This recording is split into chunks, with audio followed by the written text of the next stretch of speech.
Hello, everyone, and welcome to this edition of the Presence Posse. The Presence Posse is presenting playful presence and sex. And this is from the woman's point of view and how women see it. We have, unfortunately, had a technical issue. So at the moment, Andrea Maynes, who was supposed to be with us, has not managed to join. We're working on it. And we will see what happens. But for the moment, we have Jan Hart and we have me, Miriam Siegel. And we're going to actually bring up our own thoughts and experiences or, fears, teachings, indoctrinations about sex anyway. And for those of you who ask questions or have some comments, you are more than welcome, of course, to bring them. And we will do our best to speak with you about them and answer what we can. And we'll see what happens, and we'll see if we can get Andrea on here as time goes by. All right. But before we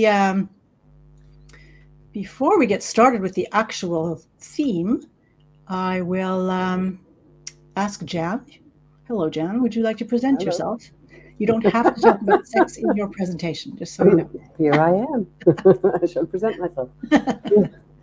So I'm Jan Hart, and I'm a peace of mind practitioner. So I work with people that are maybe challenged with their internal emotional environment and are looking for peace of mind. And this subject of playful presence and sex is a very interesting one, because a lot of the people I deal with have very busy minds, and one of the topics that they can keep their mind very busy is the topic of sex.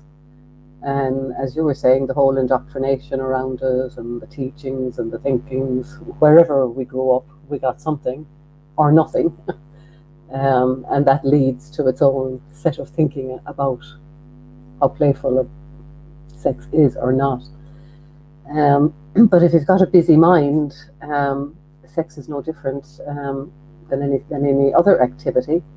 If you can bring presence to it, then it's a whole different experience than if you're up in your head. And I guess that's where the fun comes in, and the playfulness. When you get out of your own way and stop thinking about it.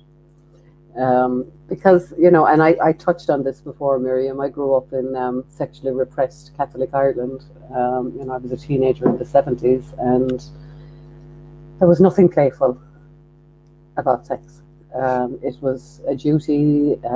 It was something you didn't talk about. You were a dirty girl and soiled, and nobody would want you if you engaged in premarital sex, and God forbid anybody would find out. So a lot of negative thinking, no presence, and certainly no playfulness from the woman's perspective, anyway. So yeah, I guess that would be my, opening, I guess, on this subject. Is when we're busy in our mind, it's one experience, and when we're present, it's a whole different experience. I'm just going to nod and let you talk for the rest. Because it makes No, you're not. So what about you? So yes, thank you. I'm Miriam Siegel, and I'm a psychotherapist, among other things. I also work with relational mindfulness or interpersonal mindfulness. And so this topic is actually quite relevant, because as far as relationships go, I work with all kinds of relationships. Of course, the relationships with ourselves, relationships with any type of person, your boss, your partner, your family, and of course, couples, any kind of form. And so sex definitely comes into the measure when it comes to couples. Yeah. And there can be a lot of contention there. Nobody is created and shaped the same. And it can be, the needs can be different. I'm trying to think of how to put it. The schedule can be different. And then just even learning about each other's bodies can be quite challenging, and daring to go there. Even tools or no tools, what happens when you get older, Does your mother-in-law come into the room unexpectedly when she stays, and it was calculated on her part? Whatever. I mean, there are so many things. Or how do you do it? How do you manage your sex life and your kids? That kind of thing. So, I mean, there's a lot of possibilities to talk about. I also come from a very religious background, and we don't have sex before we get married. At least that's what I was taught. And so, and you're considered dirty. Yes, I'm along the lines of that. And I was one of the unfortunate ones that got raped before I actually even even considered getting married. I was, Wow. in that Didn't know that, situation, Miriam. was lost Sorry my to hear virginity, that. and Yeah. then I could, my interpretation of that situation, of course, was that I was so dirty then that I couldn't tell anyone, so I couldn't get any help, and nobody would ever want me, and all of that got into that, and that can be a big deal for a lot of people. Any kind of sexual abuse or anything that takes them away from what sex is or can be. Yeah. You were talking about going up in your head. There's, the going in, losing oneself in one's emotions, fear, for example. Yeah. So we have a bit to talk about. We do. I am seeing a comment here, and I'm just going to put it up. It's from Angela. And she says, seems to me throughout history, it's been okay for men and not okay for women to discuss sex or even be sensual. Yeah, that's really interesting. Yeah. Do you know, I was chatting to one of my sons and telling him I was coming on doing this call, and he thought that was hysterical, that his mother was coming on this show on this subject. But that aside, it started a conversation, and he's 30, and he's telling me that he and his friends still don't talk about that as guys here in this culture. That sex is not something that's up for open discussion, that there's still taboo and stigma. And I was really surprised and taken back, because that wasn't my perception of how it is anymore. I thought that the world we live in, or the country we live in, and the culture had moved on from that, but it seems it hasn't shifted that much. So I'm surprised. Yeah, I'm surprised. And I think I live in a different country than you do. And it depends. I think it depends on whether people grow up in a big city, whether they grow up in the Bible Belt, where they grow up even in the one country, how much school is open about sex, and the health system. I don't know how it is there, but we have like health staff at schools, and they will. Girls can go in and talk about all kinds of. There's menstruation and sexual contraception and all of that kind of stuff with these the health personnel. I don't know if it's like that where you are in England. No, You're in England or Ireland? Yeah, I'm in Ireland. Yeah, not that I know of anyway. Now my children are past school, but all the way that they went through school. So in the last 10 years, it may have changed. But no, there was nobody like that. No. Now Angela lives in a different country than I do too, so it may be different where Angela lives. Maybe men are open, it is open discussion, and maybe not for women. So it's not the same everywhere, which is interesting. Yeah. It depends on the family, on the religion, I would imagine as well. Yeah, all sorts. We both come from religious backgrounds, and there are certain restrictions and what we are told that God will do to us and that sort of thing. Yeah. And beliefs and sins and punishments and all the rest of it. So, but that's taking us away from presence. Yeah, I was just going to say we're going to get back to, but you and I are so telepathic sometimes. But I'm just going to, it freaks me out. I'm just going to have a look at there are a couple of comments that have come in. Just going to take a quick look to see. I can actually put them up, but I'd like to go back to presence, but I'm still going to read. For me, I got pregnant. First time making love at age 17. That messed me up. About laying in bed with a wonderful man who tried to make me and himself feel better about sex before marriage. Yes, and that actually brings up a topic, and we are definitely going to presence, but it's when you don't tell, when there isn't enough education, and people will start having sex anyway. not everybody does, but many people do, and they're not prepared. No. And then unfortunate things can happen, like boundary crossings, pregnancy, and that sort of thing. And then what do you do with that? And we're not going to get into the Texas in this talk. No, just going to mention that. Another comment has come in from a gentleman, our posse member. Feels less that way today to me, talking about sex even for naughty Bobby. It's from Bobby Cobb. Girls can bring it up and them being playful, and it's fine. So another and that can actually, I imagine, make it a bit challenging. There are so many different. I mean, I talk to men about circle jerks. For example, do you know what a circle jerk is? No, I have no idea about that. Okay, so men sit in a circle, and they masturbate the person beside them. Oh, no, I never heard of it. Yeah, it's apparently very common. Oh. Yeah, and then I think, well, to be able to do a circle jerk, you actually have to be able to not only talk about sex, talk about what you do, but also be, I guess, comfortable enough to actually have another man in it. And it's not talking about gay people. I mean, gay people don't do it too. It's just, it doesn't matter.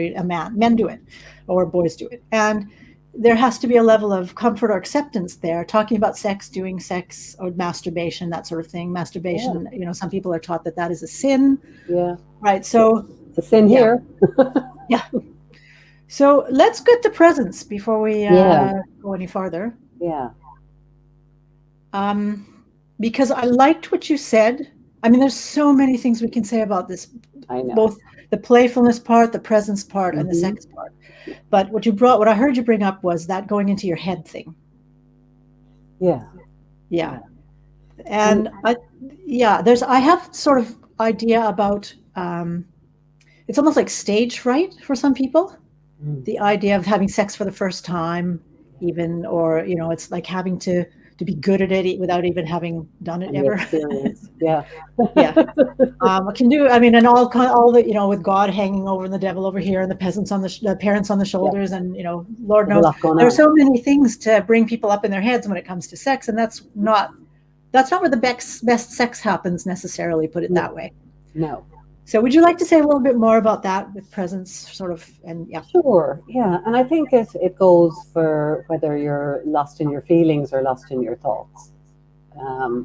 Because the presence bit is about, I suppose, stepping back just a little bit from either the thinking or the feelings that you're going through. And I guess taking the observer position and paying attention and putting your focus and attention on your response and what's going on in your own body, whether that be thinking or feeling or whatever else.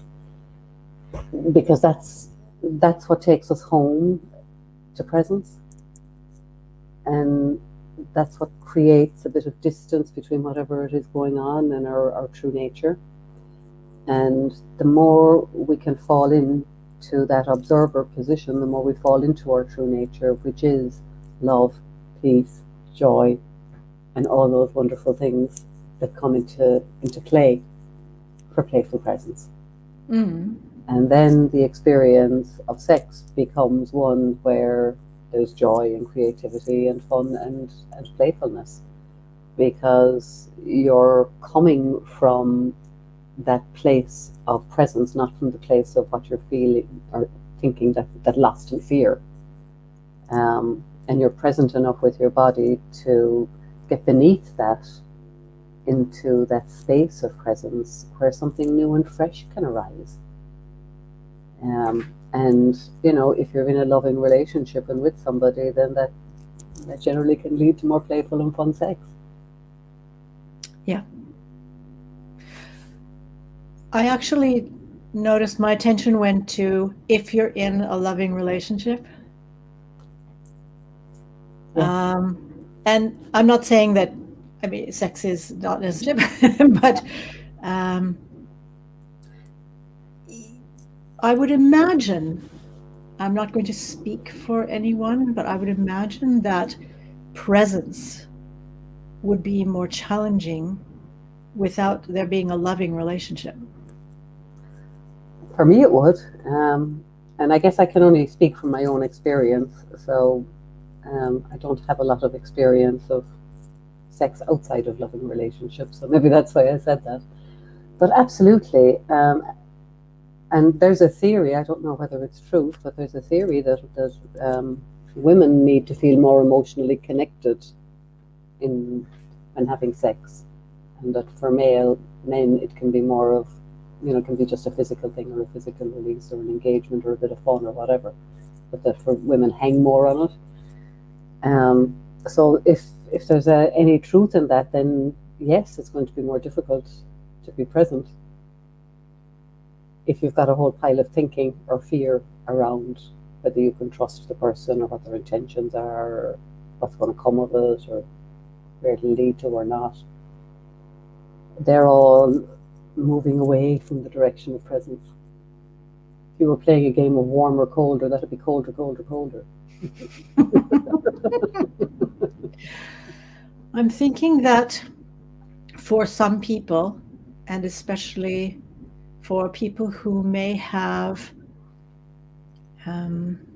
preconceived ideas of what loving relationships are, that casual sex may actually be easier for them because they may feel less exposed, it's less intimate, and then they're more able to be present, which seems like it seems like polar opposites, but I can imagine that would be for some people much easier. Like presence is so many things. What kind of presence? Yeah. And I just had the thought that sometimes perhaps sex is at least that some people might hide less. Yeah, I think when that's they're not really in what interesting. can be considered an intimate, loving relationship. Yeah. I mean, loving in the sense that maybe they have a preconceived conception of what love is, because my experience is that loving relationships are there is no fear, so there is nothing in the way of presence. So for people to be freer with casual relationships, then they would have to have, now this is my understanding, they would have to have an idea of loving relationships that isn't really loving relationship. Say more about that. Well, sometimes when people grow up in homes that are supposed to be loving, where your parents are supposed to love you, but the actual situation is not really loving. It can be perhaps quite turbulent. It can be unpredictable, or the so-called love can be very conditional. Then I would imagine people in that situation would grow up with an idea of love that is not present love, pure love, the flowing love that just is love. It becomes a sort of distorted love, especially if there are, for example, a lot of expectations, or even there's violence, a lot of boundaries being crossed inappropriately, where love is a misunderstanding, because love is equated with some kind of pain. Yes. And if that's the case, I can see where casual relationships, sex and casual relationships, would allow a person with that kind of conception of love to be more present, because the loving is actually pain, not love. And if they're trying to avoid that, then going into what they think is a loving relationship is actually not. And then there's the automatic fear of showing who they are, what they need, what they like, what they don't like, and trusting that they will be met in a good way and not a painful way. Yeah, absolutely. No, and you've used the word relationship quite a lot, and it's a great word because ultimately it comes back down to your own individual relationship with sex. And that's all going to depend on one's attachment style. Yeah, and that comes back to your level of attachment or detachment from it. As this person is saying. But we all have a different relationship with sex, given our background, our upbringing, our fears, our experiences, and that's going to lead into one experience of being present or not, I guess, to your point. And the other thing I think that you've said a few times since the beginning of the call, Miriam, is expectations. And expectations in any relationship, can cause havoc, both the spoken and the unspoken. And sex is no different. If two people get into, are having a sexual interaction and both have expectations and they're either spoken or not spoken or met or not met, then that has an impact on how present people are as well. So there's lots of different dynamics going on. This isn't a simple, straightforward, just take a drink of water. It's a different activity. There's a hell of a lot going on. So yeah, you've got relationships, you've got expectations, people with different needs, and if they're being met, it might be easier to be present. If they're not, yeah, context and conditioning, it's all coming into play. So we bring our whole selves and all of our baggage into sexual relationships, into any relationship, but including sexual relationships. And depending on what that is, it's going to be easier or more difficult for somebody to be present. But presence is a muscle, it's a habit, it's a practice. Yes. It's something that we can train at, we can get good at, we can, and if people are listening, go, no, I can't get present, I definitely couldn't get present when I'm having sex. What I would say is, we can, if we practice this, we can learn presence in any area. That takes a certain commitment to look in that direction and, and keep moving in that direction, but it can be done. Yes. And that's the whole, one of the things I had to learn, and I have some good and less good experiences, is that trust is a muscle. Trust is a choice. And sometimes I chose to trust people that could not meet me in the way I needed to be met. And it was a matter of learning to trust myself, to be strong enough to trust other people and to be able to handle what came my way. So given this sort of context and conditioning idea and being present, if I am strong enough to stay present to what I need and what I feel and who I'm with, and I bring that, and I can handle being misunderstood, rejected, laughed at, whatever, then I can stay present. I can stay with that, and it doesn't become an injury for me. It just becomes an uncomfortable experience. I can learn from it. I can choose perhaps better the next time. But there's growth in all of that. If I choose to accept my past experience as the world, the way things are, all men are this, all relationships are this, for example, I don't give anybody a chance, and definitely not me. No, absolutely not. No, yeah. No. And Miriam, listening to you, it's not that different from the conversation we were having about presence at work and getting feedback we don't like, and if we're present, how we handle that. And it's back to the same thing about just being in the moment and really being aware of what's going on for you and taking care of yourself and trusting. Trust is huge, because if we can trust ourselves, to be able to have any experience, knowing that we have wisdom that will show up for us if we're present enough, we'll hear it. That's a great incentive to build the presence muscle. I work a lot with, as I've mentioned, relationships. I don't just do that, but I work a lot with relationships. And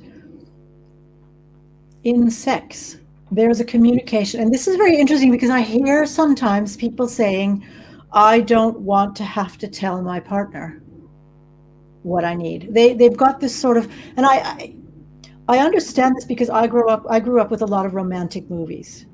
Okay. And something happens and then start kissing, and then there's sort of this implied wonderful sexual encounter. If it's not shown on the screen, it's still this implied, and then they live happily ever after. And this idea of not having to do anything, it just works. Yeah. And everybody's like telepathic, and they all know what each other wants or whatever, and it's wonderful, and everybody has orgasm, and then they're all happy. And For some people, sometimes that actually does happen. Things can actually go quite sort of smoothly and very playfully and deeply, and people are there and meet each other. But much of my experience is actually there's a bit of talking. You know, intimacy involves me saying what I need and what I like and what I don't like, and listening to my partner say what he likes, what he doesn't like, what he needs.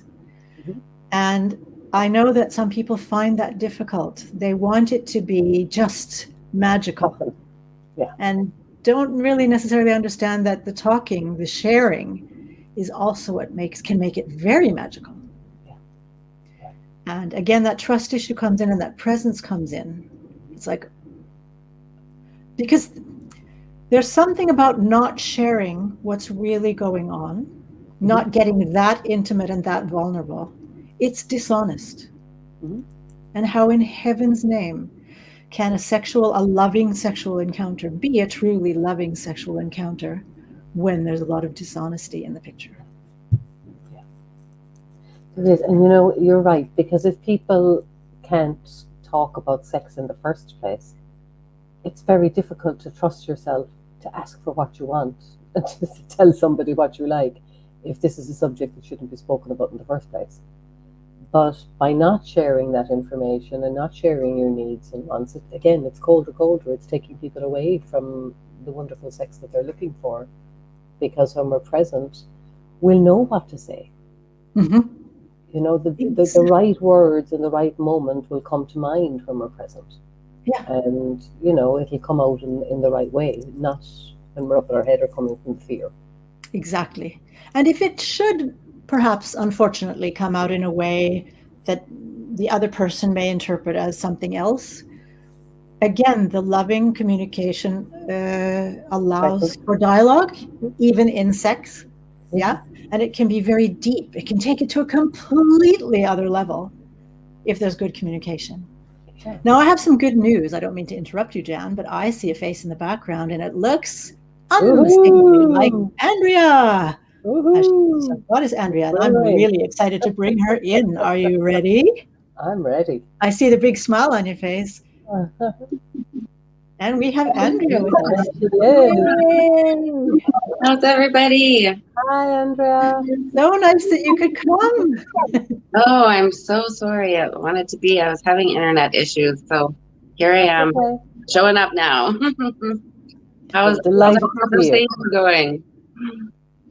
Thank you. We're making way on our own without you, sort of forging a path. Good. I'll hand it over to you now. Oh, that's funny. You're the expert here tonight. Oh, yeah. We're talking about women's sexuality. Yeah. Yes, we are. So what have you guys talked about a little bit? Fill me in. Do you want to say a little bit, Jan, about what you've mentioned?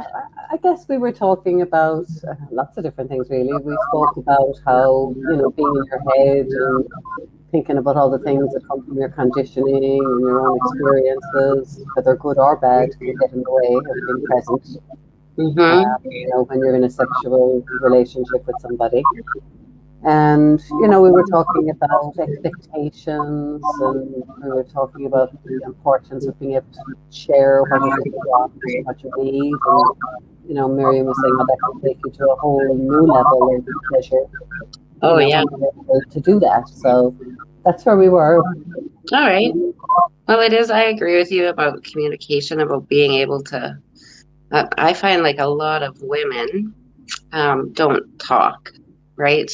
They don't want to say what they like or what they don't like. They just tolerate whatever's happening in the moment.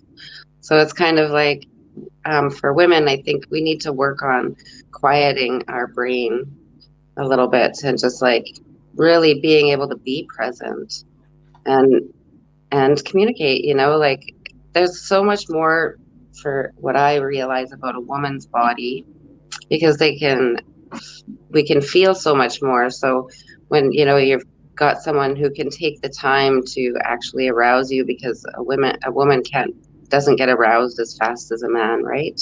So it takes some time. You really massaging or touching or whatever it is. Even sometimes talking can be the key to having a really great sexual experience. So yeah, if you warm that body up, for women, we like to get warmed up. It starts like in the kitchen in the afternoon. It's not all about the bedroom, right? I call it kitchen sex, where you're playing in the bedroom, or you're, sending a sexy message from work, or you get that woman thinking about what's possible later on, or when you get home, or, start to create that atmosphere and energy within her way before you want to start. I'm really glad you brought that up because, oh, sorry, there's an echo now. I'm not sure how to get rid of it, but hang on a second. I'm going to try muting Jen for a moment and see if that cuts it out. Let's see. Yes. Women can take longer to warm up to sex or wanting sex, being aroused, than men. Men can be at lightning speed or thereabouts. And that, I imagine, can be challenging for men to understand about a woman's sexuality and men to deal with. We're talking about sex from a woman's point of view, but it's also that idea of a woman's point of view is very often, I need slow. And a man may often be, I need fast. And there may be some imbalance in there as far as how to solve that. Do you have anything to say about that? I'm sure you have something to say about it. I believe the bottom line is always communication, like we forget to talk about things, and especially when we're naked. One thing that I do like to help my clients with is get naked, be naked with yourself, look in the mirror, know your body, and then really be able to express what you need to the lover you're with. Like, this is what I need. I mean, it could be sometimes, it serves its purpose in the right time. But if you really want to have that intimate connection, you really got to slow it down. But you also have to really communicate what you want, or what feels good for you, what would turn you on more. Certainly, the bottom line is also communication. So I'm just going to mention there are a bit of technical problems. I don't know if everybody can hear that the mic seems to come in and out, and every once in a while there's an echo. So I'm going to try muting here and there, and we'll see if we can get it straightened out. But unfortunately, with the internet, sometimes it's just like that. And we are actually in 3 different countries. I'm in Norway, Jen is in Ireland, and Andrea is in Canada. So please bear with us, everybody. And again, please post your questions and comments, and we will, if we have to, we'll write something, or we'll follow them up once the talk is over, and we can write to you. We can write your answers. So I apologize for the technical difficulties there. So there's a comment from a Facebook user with regard to sharing. Sometimes there is a need to be repetitive, confident, and patient. I'm not sure now it says Facebook user, so I don't know who this is. There's a need to be repetitive, confident, and patient. I understand, I think, the repetitive and the patient, but confident, is that, I'm not sure what you mean by confident. It is good to be confident in the bedroom, like know what you're doing, but how do you know what you're doing unless you've communicated what you're doing? Like, you can be confident sexually once you know what that person likes, and then you can do those things with confidence and not, whatever. But even if you're not, there's still that moment where it's like, you can stop and say, how does that feel? Just stop and ask in the middle of that moment, instead of just carrying on with the person laying there, just lays there and tolerates it but doesn't enjoy it, So stop and ask if you do something to somebody. You bring up a really important point as far as I'm concerned. And I come from that generation where women I was basically told that I was there to serve. I'm there for my husband. I take care of him. I make the meals, and I'm always, taking care of everybody else. I wasn't supposed to have any sexual needs or desires or anything at all. There's kind of like, we didn't even talk about positions, but generally speaking, there was one. And I think there's this idea of women's enjoyment, like during sex. I know people who've never had orgasm. Because there are many reasons for that. Sometimes men go, they're done quickly. Yeah. There's that sort of idea that women don't have orgasms, and so men don't really have to pay attention. There are so many misconceptions about women's sexuality out there, also by women. Mm-hmm. Yeah, absolutely. Yeah, we just need to really learn to open up the communication doors when we're naked in the bedroom with somebody, and ask the little questions. How does that feel? How are you doing? It's not about just jumping on and getting it done, the job done, because the woman won't get anything out of that most of the time, like unless they're very in tune with their sexuality and can have that orgasm quickly. Most of the time that doesn't happen. So women just need to take the time, and the men or women that they're with also need to take the time to ask. And that's really hard to do, actually, talking naked in the bedroom while you're having sexual experience. Not a lot of people can open their mouth and talk. It's a very challenging thing. I agree. Andrea, I grew up in the same generation as Miriam, and before you came on, I was saying how I grew up in sexually repressed Catholic Ireland, where you didn't talk about sex; it was just a duty. You only did it for procreation, no other reason. Men could have it as much as they wanted and enjoy it as much as they wanted, but for the woman, it was just do your duty and shut up and put up. And I suppose one of the questions I was going to ask you was, for people who still are in that space, how do you introduce making sex a bit lighthearted and playful? Yeah, well, it starts in the kitchen, like it starts in the kitchen. When you're making dinner, because there's a lot of women that have that responsibility of making the dinner, doing the dishes and the stuff. Invite them to come and kiss your neck or whisper some sweet nothings in your ear, and start to get those feelings started in the daytime, instead of just all of a sudden the expectation at the end of the night that this has to happen. Just start to slowly build that up. Get them to build that up and say, grab my butt. Yes, someone just said role playing is a great idea, but really start it early so that the woman has time to warm up, and then take your time when you're with her. It's about kissing the back, find out touching. One of the things that I use in my tantra is the head, and that makes things go running it along. Yeah, it seems to really add a turn on. Andrea, I'm just going to interrupt you for a second, because you said something really important and I didn't hear any of it. And I'm wondering if you can move just slightly away from your microphone, if that might help. Is that better? Then say it again. Much better. Okay. Which part of you had a suggestion. Yeah. So it is really that I use a feather in my massages. So, and that seems to turn on at a higher level of turn on. It's a different kind of touch, and it's running all over the whole body instead of just focusing in one place. Kissing the neck, or the back of the knees. Some people really like that part of find out where you like to be touched as a woman.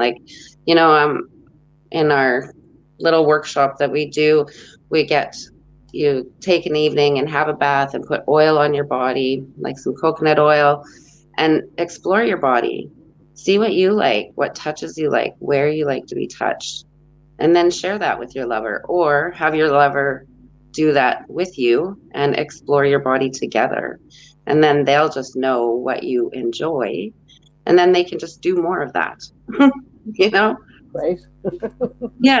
But it's just learning that. But it is really like, if to introduce it, to make it easier than getting naked and do it, start doing little things in the kitchen, like even compliments. A woman really loves to be complimented. Learning how to give a proper compliment, and walking in the kitchen and, oh my goodness, you look so sexy there, and wrap your arms around, having him or her wrap their arms around you, holding you, whatever, whispering in your ear. Those little things, give you shivers on your body, and you're like, ooh, makes you feel wanted. Women want to feel wanted, They're great suggestions, really practical. I love that. Yeah. And I'll it's be dancing in the easy. kitchen tomorrow. That brings in the whole theme of playfulness. I mean, we've been in and out of it the whole time, but because this idea of presence, there's play involved. Everything we're talking about, it's like exploration, but it's playful exploration. It's not study. No, It's really fun. Should be lots of fun exploring your partner, like some people that I've done massages on, and they like to be touched, and to me would be the weirdest spots, like middle of the back or the inside of the elbow, and you're like, wow, I had no idea someone could feel that orgasmic bliss. But it's just exploring your body and learning where those spots are for you. And nobody knows their bodies, and we're taught not to touch ourselves, right? Like, that's a big thing. Like, don't do it, but do it. We're not there anymore. We don't live in that time. Explore your body and find it, because when we live in that orgasmic bliss, your life is absolutely divine. Like, you're happier, you feel lighter, not as much weighs you down. When all of our needs are being met, I guess, right? Like, including sexuality, and especially sexuality, because like, I know lots of couples that have like, oh well, I want to have sex and he doesn't, or vice versa, or whatever, and then they hold back from each other, and it's like, why would you do that to yourself? Like, get in there, and just because you had an argument doesn't mean you can't have sex at the end of the night. That should be the makeup part, or the, hey, let's get through it. It's amazing what sex will cure in a relationship. Sex after an argument. Yeah. It kind of eases the pain a little bit, Yeah. And if you know how to pleasure your lover, it makes it 10 times better, or like 100 times better, because you can be like, there's forgiveness that can happen in that. There's, all kinds of things, like, at the end, I'm really big on the aftercare of sex. So making sure you get that cuddle time and that little conversation afterwards. And sometimes I'm sorry's happen then, like, it's such an intimate place to be after you've had a sexual experience with somebody. That aftercare is just as important as the actual deed. That's an interesting point too, because we sort of talk about the synchronicity and not of relationships, where, and in this particular case, I'm reminded of like men falling asleep right away afterwards, and women wondering what happened, where'd he go? They just have this wonderful experience, and he falls asleep. And when I think of presence, and even the playful side of presence, it's my responsibility to speak to him, to engage him after sex, so that, but I mean, if he really doesn't need to go to sleep, then he needs to go to sleep. But otherwise, it's kind of like, if I choose to mope instead of doing something about it, then I'm creating that kind of relationship. Yeah, absolutely. But you can also let him have a little nap or whatever. Just be like, hey, you know what? I want you to hold me. Again, it's bottom line communication. It's like, no. Or maybe for men, most men don't know that they're capable of having a body orgasm. And when you ejaculate, in the Taoist belief system with Tantra, they believe that it's giving away a life force. And that's why you're tired. So it's meant, if you can learn to hold that in and keep that energy and experience more of an orgasm over ejaculation, then they have that energy as well. And then it becomes a different experience for both people, because then he's not tired and needs a nap. he can roll over and cuddle and snuggle and then get up and go do stuff too. You know, like there are other options that most men just don't know about. Where they're not taught how to have an orgasm. They're taught to ejaculate. That's an excellent point. Yeah. So I feel like we need another half hour just on that. Yeah, I know. We're just getting started here. We have to And then have you we'll back. have you another time. Yeah, so it is like there are other options that people just don't know about, right? And maybe for the woman, it's not about penetration. Mhm. You know, it's not like maybe she just wants more love feelings or whatever. Maybe it's not about the penetration, the sex. It's about everything else, the touching, the kissing, the holding. Yeah, because that's exactly, it's what each person gets out of sex, where their needs are. And it's possible even, I mean, in a loving relationship anyway, if he falls asleep, for example, I can still, it's possible to still cuddle. Like I can take his arm and put it around me. I can snuggle up to him even if he's sleeping. You can caress him. Yeah. So I make sure that I'm taken care of, for example. And that's a lot of, again, it's that I spoke earlier about people having a kind of romantic idea of what sex is. They've seen the movies and everything just happens and nobody has to talk about it.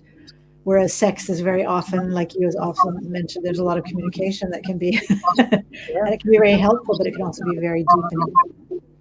Yeah. And there's that idea of making sure that if I have needs and I would like to have them met, I am responsible for them also. It's not just expecting him to know, expecting him to do without telling him or without making sure, and then blaming him afterwards.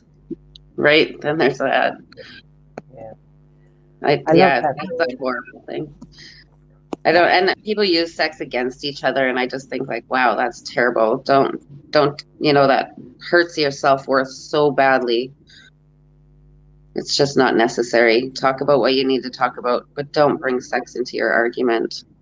If you're arguing about sex, you need to communicate. If you're not getting what you need to communicate.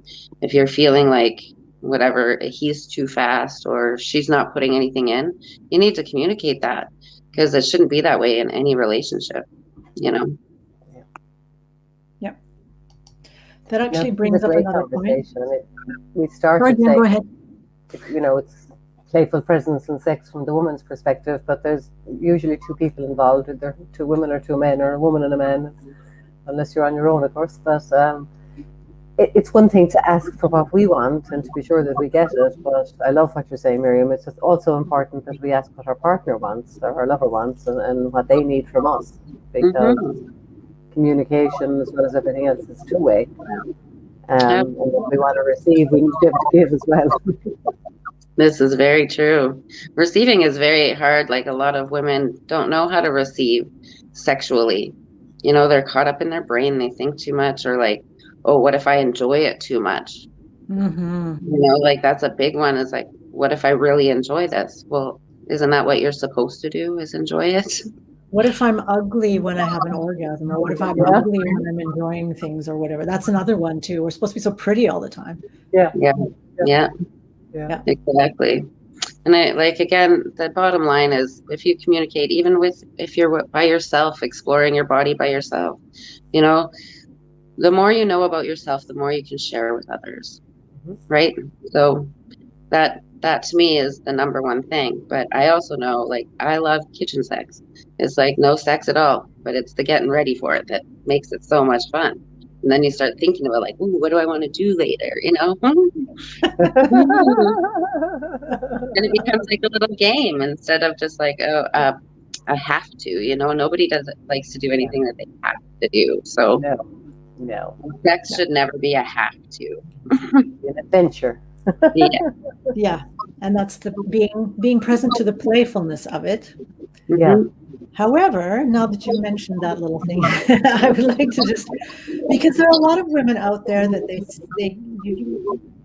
the guy comes in and he has the kitchen sex, or at least he tries to. Even maybe he's drawing back for them. Maybe he's bought them chocolates or some flowers or whatever. And she's going, oh no, oh God, he wants to have sex. It's that whole thought of that duty. Now we're taught about this duty, or they've had bad experiences that they bring with them and there's no real communication around it. Do you have any suggestions for the woman who just really can't fathom the idea of having sex? She loves her partner, but the idea of sex and any intimation that there might be something sexual just sends her into if she has a headache or whatever, but it's a lot. Yeah, then just say that. We're allowed to say no. If you're not wanting to do it, say no. Just say, you can ask a question. Are you doing this because you want sex later? And if the answer is yes, then you have to be strong enough to say, I don't want to do that. You have to let people know that, because if you don't, then that other partner is going to pursue that in hopes that they're getting somewhere. And then all of a sudden, that's when the arguments happen, or like, oh, that's all you want from me, or whatever happens for that woman that doesn't want sex. She has to be able to say no and stay strong with that. No, can you just hold me tonight? Or can you just wrap your arms around me? Or I don't want you to touch me, actually. Just be honest. Do you have a way of working with people where the woman has that kind of challenge as a general experience of sex? It's just like the person does not want sex, and it's always a sort of expectation of duty, and that's all he ever wants, or whatever. And the relationship is otherwise good, but there's just no wanting sex. The woman just doesn't want it. I get the no every once in a while, but if it is a constant no. We're human and we're sexual beings, and we're put on this planet to have sex for fun. And if you're not having fun, then what is it about you? There's something with you. What happened? There's got to be a trauma or something that happened that they haven't recovered from to be able to enjoy a sexual experience. So that's going to be a lot of deep digging inside to heal whatever pain is stopping you from enjoying that pleasure. We are full of pleasure and desire. That's a human nature. So when I've noticed is people who do say like, no, I just don't want to have sex, it's because of a trauma, a childhood trauma, something happened, and they don't want to work through it. They don't want to talk about it. They've just closed their bodies down, and they're missing out on a really divine lifestyle or life of pleasure and desire, and they're stopping themselves from having those. And usually what I've noticed too is those people have some health problems, and then they're also probably suffering from some anxiety, depression, because our sexual release helps us grow in every way, right? So when you're limiting yourself from having that pleasure, I really would just recommend having a look deep inside and what do you need to work on, because this life is meant to be full of pleasure and sex included. Thank you. We were talking about presence, playful presence, and presence. And in a situation like that, where there are maybe some deep-seated fears, some bad experiences, and some blaming the partner, presence can be an opportunity. As far as I'm concerned, sex is also a muscle. So generally speaking, sex is a muscle that can be trained. Yeah. And so communication around I don't ever want to have sex is also an opportunity. It's kind of like, okay, I have to decide to go to the gym because it's good for me. And then it may take a while for me to get used to the exercises I'm doing, or what's best for me, what works for me and what doesn't. And I need to communicate that if I'm working with a personal trainer, for example. If I have a partner and I don't want sex, but I wish I did. I think underlying most of that is there really is a wish to have a better relationship, a good sexual relationship. And then just ask for what you need then. Ask for what you need. You don't want to have the sex part, but you want to feel wanted, loved, and cared for. So what does that look like for you? What will make you feel wanted? What will make you feel loved? what can I do for you? And maybe it's just laying there cuddling, or maybe it's having a cup of coffee and a talk, or a hand massage, or a foot massage, or whatever, like find out what would make you like have a little bit of pleasure in your life. Just start with small things. It doesn't have to be right into get naked and deep dive into sex, You can just. Are you sure? That's more like, I'm all about that, but I am also all about the other things too. The making sure like my partner has what he needs as well. So then it's, we ask each other those things. It's actual conversations we have. What do you need? How can I pleasure you today? And without going too far, because I would imagine that could be difficult for a man because he'll want sex. Well, men think about sex all the time. Women, is about 7 times, between 4 and 7 times a day, a woman will think about sex. And men, it's all the time. So just imagine, I always think of myself as putting myself in a man's brain, and every time they get a chance to have a clear brain, they're thinking about sex. So, and women aren't. But if you get into that pleasure state with your partner, you will think about sex more because you'll want it more with that person, So I know from my own personal experience, when I'm in that place where there's great communication and it's playful all day, man, I think about it all the time. I'm like, ooh, I can't wait till you come home, like at least it's exciting and we can get ourselves there. But the bottom line, you have to know what you want and you have to be able to communicate it and what you need. If you don't need sex, fine. But what if your partner wants sex? What can you do instead for each other?